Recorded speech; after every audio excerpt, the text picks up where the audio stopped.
It's Charlie, and currently Jada and I are in Mississippi on the way home. I'm really excited. But today I want to do a little video on respect. I've done a video before on respect, but this is for specific driver managers, your team back at wherever your base is. And, you know, none of us really get to know each other because we're on the road. We don't get to meet them, but that doesn't mean you shouldn't have common respect for them because they control where you go and the money you're gonna make. So respect is a big key. You might want to throw a Christmas card in there or something, you know, birthday card, whatever.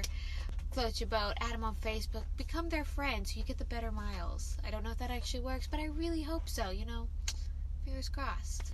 So first off, drivers, if you're watching this, it's common sense. Be respectful. They control the miles you're making, the money you're gonna make, and it's just like common sense. Like, if I cuss them out, do you think they'll get mad at me and mess with my next load or anything like that? No, not at all. Yes, I firmly believe that. And I got a funny little story about when me and Nicole drove together. They hated her. I was the nice one. She was the mean one. Now, she put her foot down when it needed to be put down, and that is necessary. Always feel if you think they're walking over you, say something. Like, look, this is not okay. Like, I'm not going to do that. Or if you're uncomfortable in a situation or a certain route, call them and talk to them, see if you can get something figured out. Simple.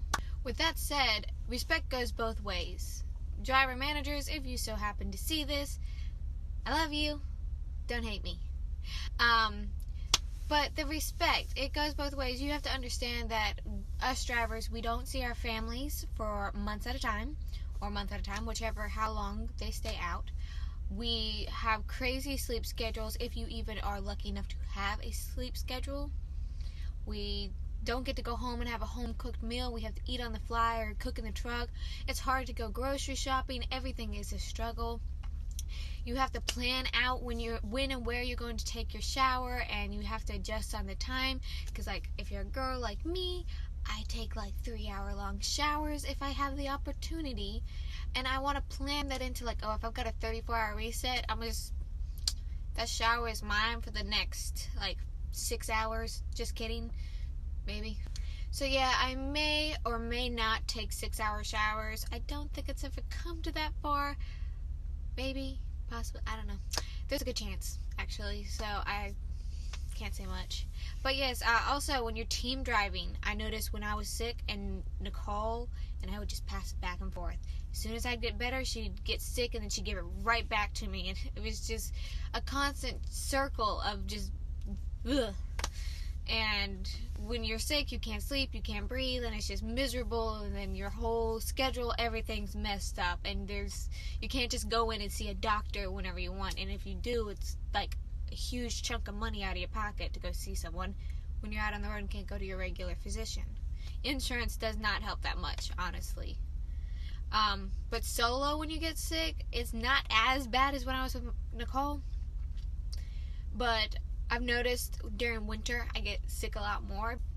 So the only reason I really get sick in the wintertime is just because I'm going from 8 degrees up north down to 60, 70 plus.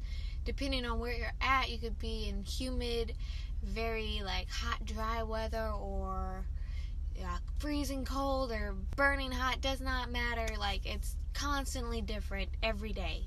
As long as you're continuously moving, you're in a new state, you're in a new region, new time zone, and before you know it, I'm sick again.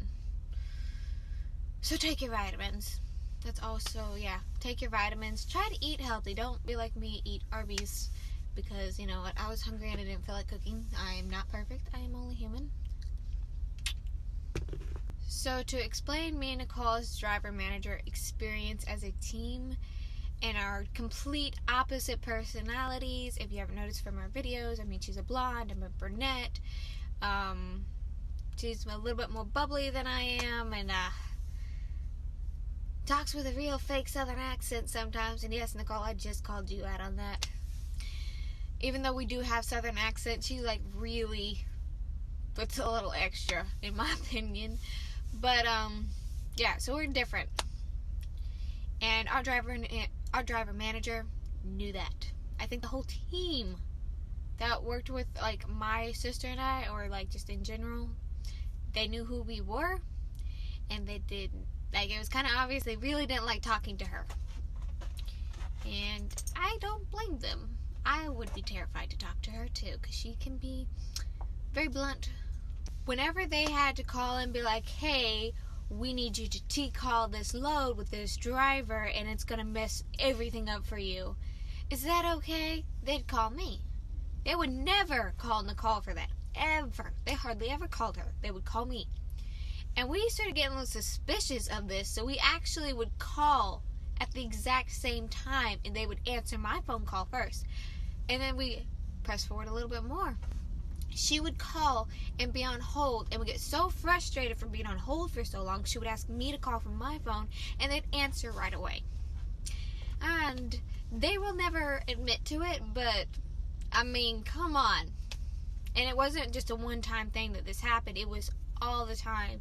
Anytime they wouldn't answer a phone call, I'd be sleeping in the back. She would yell at me to give her my phone to call them off my phone because they weren't picking up. So the main point of the story is respect your driver managers, or else you're going to be on hold for a very long time, and play phone tag with your partner driver, in my personal experience. But since Nicole and I switched companies, we really haven't had this issue. And then we split up and got our own ways. But I have to say, with the company I'm with now, complete and utter respect. I know that I'm not perfect, but they still treat me well. They don't get nasty with me or anything. They treat me like a human being. And so try to build that relationship, that dynamic with your driver manager to, like, you know, add them on Facebook. Send them a birthday card or a Christmas card. Just be nice to everyone. Like, it's not that hard. Till next time, Trekker fam, stay loaded and keep rolling. Bye.